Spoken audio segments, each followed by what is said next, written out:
Welcome to the Online Success Journey podcast, your opportunity to discover and learn from entrepreneurs like yourself. This is not your typical podcast, but a place where you can get the real story and find out how real people encounter speed bumps and detours, but journey through to find success. Now here's your host for the Online Success Journey podcast, Patience. Hello everyone and welcome to Online Success Journey. This is episode 42. Are you ready to join the clan? Today we have John Murphy. He's a business coach, a mentor to senior executives, CEOs, and the #1 best-selling author on Amazon. John is absolutely passionate about helping people to win in their career and in their personal lives. Hello, John. Patience, hi. Good morning to you. It's great to be here. Nice to have you here. So, John, tell my clan a little bit about your background, what you did before you were online. Yeah, well, I did the very traditional corporate career in the sense that I started off many years ago in the corporate world in financial services, and started as a salesman. Excuse me. Then did the traditional kind of move to being a sales manager, sales director, marketing director, and ended up as a CEO of a company within a large multinational financial services group, and did that for quite a number of years. And then about 12 years ago, I decided that I wanted to do something different. And so I really took the part of corporate life that I enjoyed doing most of all, which was about coaching teams and coaching individuals, getting teams to work more effectively and really helping senior executives to be really effective at what they do. And so I took that out and created my business around that, which at that time was very much a traditional kind of offline business with very little presence online. If you think about it, that was 12 years ago, and the online world has changed and developed an awful lot in that time. And it really was probably about 4 years ago that I started to really begin to gravitate towards the online business, and to be honest, it was kind of driven by a realization that there was a very definite change in the industry that I work in. Because traditionally I would go to your office on a Wednesday morning at 9 o'clock, and we'd work through until 12 o'clock and go off and do that. But I mean, the reality is that senior people are time poor, and they don't have that sort of time to give. Secondly, they don't need it. Thirdly, there's a lot of travel, so a lot of people that I would traditionally work with travel an awful lot. So I really began to play with it and say, listen, maybe we can do it remotely. And then I thought, well, if I can do it remotely, I can do it online with Skype or GoToMeeting or Zoom or something like that, and played with that and started then to do that. And really it dawned on me then, well, then if that's how I'm doing it, my market, I was living in Ireland at the time, but my market, and so, my business was in Ireland. But once you actually embrace the online world, then the reality is that, there isn't any limit geographically to your market, and you can reach out. So then just really started to build a platform online, and it's just gone on from there. So that's kind of a quick kind of whiz through exactly how I've got to where I am. Wow, that's a great background, John. So help us connect with you. Tell us one more thing, either business or a personal thing that we want to know about you. Well, I'm married to my wife Bernie. We have 3 daughters, Kim, Sarah, and Samantha. And as I said, originally from Ireland, I live here in France. We seem to have kind of taken on the baton of traveling, because I have one daughter living in San Francisco, and my 2 other daughters live in Melbourne, Australia. Oh. So we're well scattered around the world.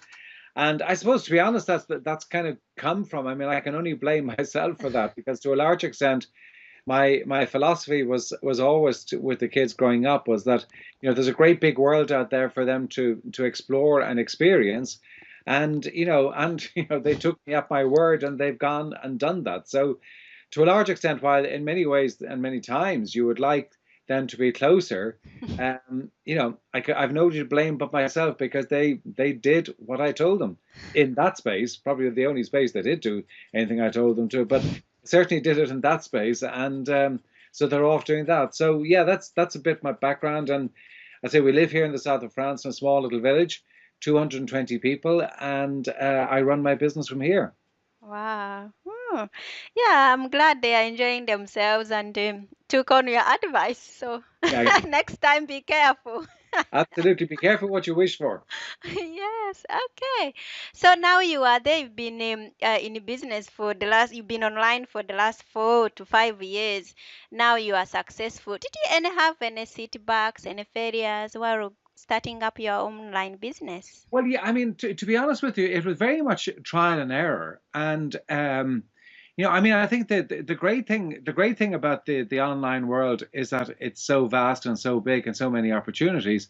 But that's also the downside, in many ways, because it is so big and so vast and so many opportunities, and it's very easy to get scattered, and it's very easy to spread yourself over, too many areas. And I would have made that mistake early on of not being really specific about my area of expertise and the type of customers that I wanted to. And I mean, I've tried different things that haven't worked. I mean, would I try some of them again? Perhaps I would. But by and large, I think that is more about the approach I was taking. I think I was taking too broad an approach and trying to build a platform on that basis. And I would advise anybody, that took me quite a period of time to realize I was doing the wrong things. And there was an element of me trying almost to be all things to all men, and then ending up being nothing to anyone. And so I really feel that, for people going online, you've got to be very specific about your proposition, and you've got to be very specific about the market that you're after. And once you actually get that sort of focus, it's then just about, persistency, because there's no doubt that when you're starting off, I know when I started off blogging and doing things like that, there were months where I was, sending content out. I was just getting no response. I mean, I was beginning to wonder, was there anybody out there? And just not. But it does take time to kind of get some traction, and you've got to stick at it, and you've got to be consistent with it. So you've got to be really committed to doing it, because, in the online world, while, and a lot of people would kind of talk about, hey, get this, software, plug it in, and hey, presto, you're going to make millions. That's just rubbish. There is no such thing as the overnight success, either online or offline. It's a consequence of a lot of hard work, being consistent and doing the right things every day. Wow. Okay. I know my client is anxious to hear about how you go through this in part two. But for now, tell us, what do you think is the reason for your online success journey? Well, I think a lot of it comes down to that consistency. When you're looking at, I mean, the market that I'm after is the B2B market, and it is the senior executives, business owners within that category. And so, it's a market that, is not impressed easily. And also it's a market that you need to build relationships with, because they're only going to give you any sort of time and space if they perceive you as being an expert. And you can't become an expert overnight. You've got to build that up over a period of time. So to me, I would say that the secret to the success has been really the consistency of getting out good content, writing good content, really, and that takes time and effort.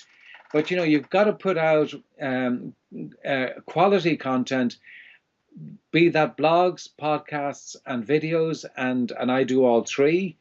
And you've really got to find your voice in that communication so that people recognize you. But if you're not doing it consistently, you're just going to get lost. And, I'm a great believer that the most important element of marketing, and let's face it, everything you do on social media is about marketing, but the most important element is that you're keeping yourself front of mind, and that people, you're hitting people's radar on a consistent basis. And then how you combine that with having really good quality content, then you'll actually start to get traction. But say it's not overnight, but if you're not pushing the material out on a very frequent basis, and when I'm talking about frequent, I'm talking about, weekly. I'm not talking about once a month, because if you do once a month, you're just not going to get found, in my view. So you've really got to get content out every week, get it to your people, build your list, and make connections with your list, and become a resource to your list and to the people that are, getting your emails, getting your newsletters, and are coming back to your site. Because what we use the internet for is to get information. So we've got to provide it. So I think that's been very much at the core of it. I think the other part of it, Patience, is as well, is that, and I mentioned it earlier on, but I think it is an important part, is that you need to find your own voice. And what I mean by that is you need to be very clear about what you stand for, and that people, have a view of who you are, what you believe in, what are the things that are important to you, and then also your area of expertise. So it's as important to be clear about what you are expert at, as well as much as it's important to be clear about what you're not expert at. Oh, okay. So, John, how core values play out in business? How does it play out in business? Well, Mm. it's really it really has, as I said, it gets you on the radar of the people that you want. So again, it's about making sure that you're communicating and contacting and connecting with the people that are in your target audience, because there's no point in any business doing making an awful lot of noise online if the people who are receiving it and seeing the content are not your target audience. Because you're just like an empty can for that, right, when you do that. So it's important to really then make sure that you're connecting with your audience, and then being a resource to your audience. That people see you as somebody that they can go and ask for advice, ask for help, and that you're somebody that can do something for them. And and it's not always about initially getting paid, but it's actually just about giving advice and giving value. And don't forget, all of the time you spend investing in content is giving away, free content. And you've got to recognize that that's what you're doing, and not to be deterred or fearful about that, because that's part of the process of getting people to know, like, and trust you. And it's interesting when I look back at the people that have connected with me, and I've got many clients that I've never met face to face. And what tends to happen is that people will sign up for your newsletter or your podcast or your video channel or whatever it might be, and they'll stay on that list for a number of months. It might be 2 months, it might be 3 months, it might be 6 months. And when you track it back, and then they make contact, because then what they've used that time is to get a good sense and a good feel for who you are, what you stand for, what you believe in, what's important, and what your style is. Because style is really important, because when you're working with a client, it's about fitting together, and and there are people that you fit with, and by definition there are people that you won't fit with, and people can get that once they've actually listened to you, read your stuff, seen you on video. They have a sense of whether is this somebody that I can work with. So it really has attracted some really good quality new clients to me. But also what it does is that it keeps me on the radar of, the current clients, previous clients, and new prospects that will be in my target audience. Oh, okay. But John, now the online marketing is just too way beyond. It's every day something's coming up, so it's all very noisy. How do we stand out? Well, I think that again, it comes back to, you stand out because of who you are and what you believe in and what your opinion is. I mean, if you're trying to stand out, I mean, I'm in the service industry, so I don't have a product in the sense of I don't have a piece of glass that I can model into being, something completely unique, something completely different. I provide a service to people.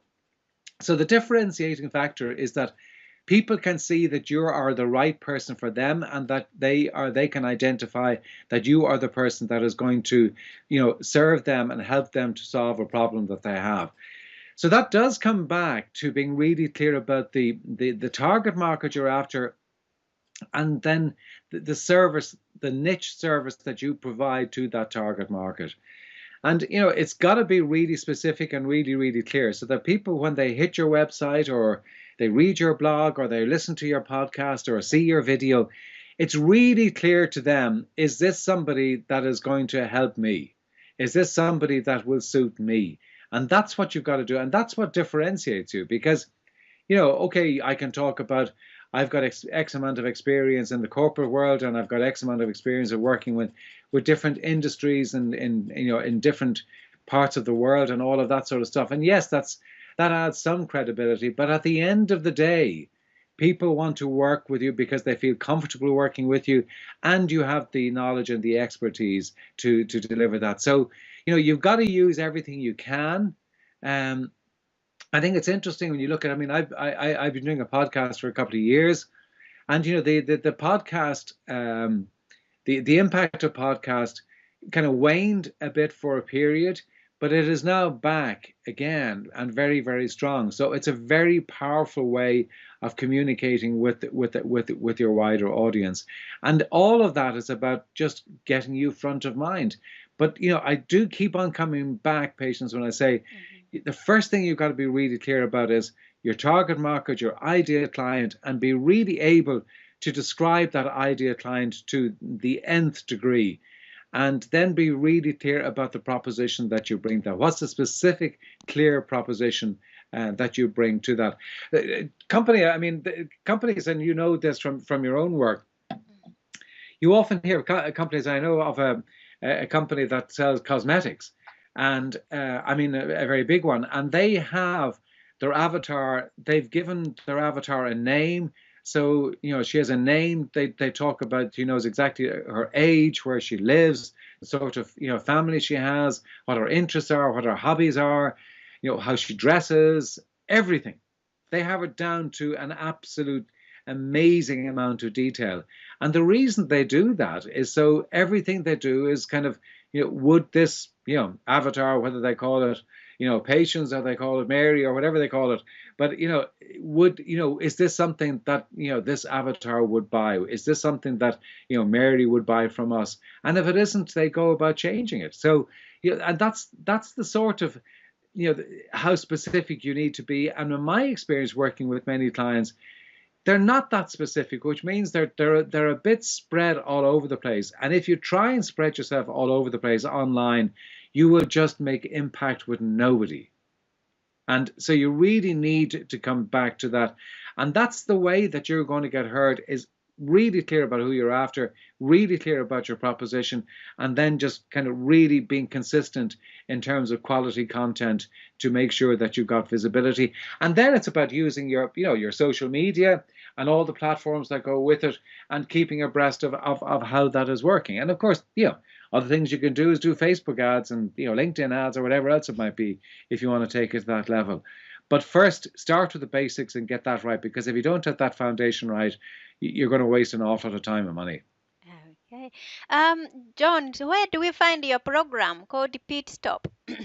Pit Stop, you can come to me. It's a team event where we work with a wide group of individuals within an organization to really get them to assess the current status of the organization in terms of how fit it is for purpose, where it can identify different things can be done. So we assess the problem, we diagnose the problem, assess what it is, then determine what it is we're going to do. And it's built around the metaphor for the pit stop in Formula One, where we get everybody working on the car, which is the company. And we then have an output from that day where we've got clear projects of which we are going to deliver individually and collectively. And any information can be found about that on my website, www.johnmurphyinternational.com. But we really are getting fantastic results with that, and we're uncovering areas depending on the company, but ranging between additional 7 to 25% growth that companies and organizations can achieve by just doing that sharp, succinct, focused pit stop with their management team and really getting them focused on different areas of the business that we can really ensure that we're going to leverage quick growth from, over a short period of time. So yeah, any information, if anybody wants to get in contact with me, my email is john@johnmurphyinternational.com. Okay, Clan, John is going to hang out and share more information about his journey with us. If you can relate to where John started his travels so far, or if you just want to learn more about John, you can listen to the extended version of his journey at onlinesuccessjourney.com. If you are listening at the journey, by clicking on part 2 of John's journey, you will get even more tips to help you with your online success journey and access all our podcasts there. So check out John's program, Pit Stop program at www.johnmurphyinternational.com. So Clan, that's a wrap. Remember, success is a journey. Patience and John, join us in part 2 at onlinesuccessjourney.com. This is not the end of the journey. We hope you've enjoyed listening to part 1 and want to be sure you know there is a second part to this and every journey podcast at onlinesuccessjourney.com. filled with even more success tips, uplifting stories, and even a bit of fun. There are dozens of episodes only available to the members of the Online Success Journey Clan. Check out the website and click on Join the Clan for more information. Patience would like to thank you for listening to this podcast, and she has a free audio gift for you at her website. Go to onlinesuccessjourney.com for instant access to this gift. Of course, you know that listening to the journeys of others helps each of us chart our own path. So make sure you're subscribed to be notified as each new interview is posted. There are so many ways to stay connected to the Online Success Journey and to listen in. And if you're enjoying the podcast, we appreciate your help in telling others.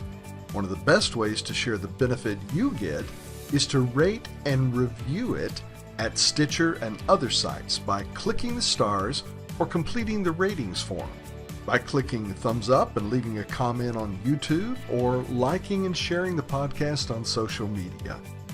To review the podcast within iTunes, simply open iTunes to the podcast, click on Ratings and Reviews, then write a review. On behalf of Patience, and until next time, thanks once more for listening.